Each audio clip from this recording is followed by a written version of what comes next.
One of the first things I did when I got my hands on the Galaxy S25 Ultra was to compare its display side by side with last year's S24 Ultra.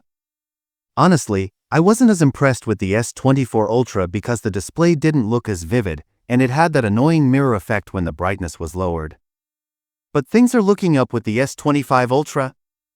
In the current smartphone market, displays are judged by their brightness, and Samsung claims the S25 Ultra can hit a peak brightness of 2600 nits. That's massive, but I've seen even crazier claims of over 3000 nits. The S25 Ultra cannot afford to have the same disappointing results as its predecessor.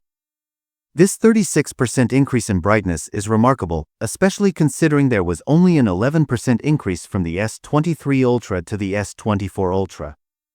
Although the S25 Ultra doesn't surpass the Pixel 9 Pro XL's record brightness of 2469 nits, the 1860 nit rating is still impressive and marks a significant year-over-year improvement for Samsung. I was quite disappointed with last year's display, but Samsung has really stepped up its game with the S25 Ultra. The larger screen with a smaller bezel and increased brightness makes it much more colorful and attractive. And the best part? Samsung is maintaining the price at $1,299. Now, let's talk about performance.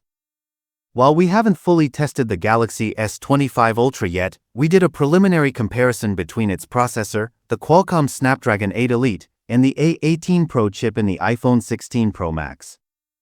The Snapdragon 8 Elite has a newer architecture with more CPU cores, improved multi-core performance, and a more powerful Adreno GPU.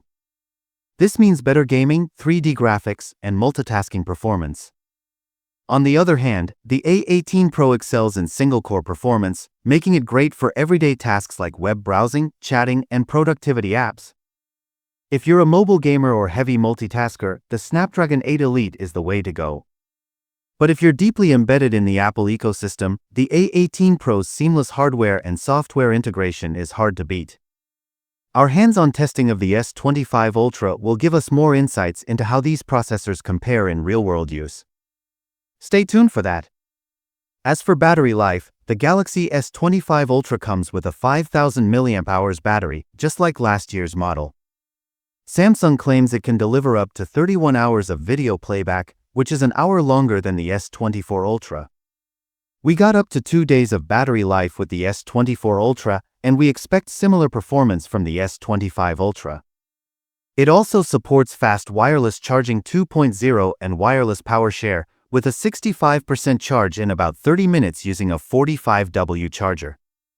The iPhone 16 Pro Max also has impressive battery features with its 4685 mAh battery, offering up to 33 hours of video playback and 105 hours of audio playback.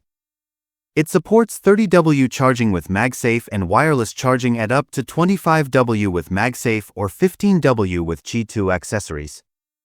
Both the iPhone and Galaxy series can wirelessly charge accessories like AirPods. For software, the Galaxy series runs on One UI 7 over Android, with Samsung showcasing new Android enhancements developed with Google. We've listed all the key changes and what they mean for you, so make sure to check them out. Google's Gemini chatbot experience is even better on Samsung's new phones. You can now activate it with a long press of the side button. Samsung has added extensions for Samsung Reminder, Calendar, Notes, and Clock, making it easier to manage your day with a single request. One of the exciting new features of the S25 is the Now bar, which brings updates directly to your lock screen.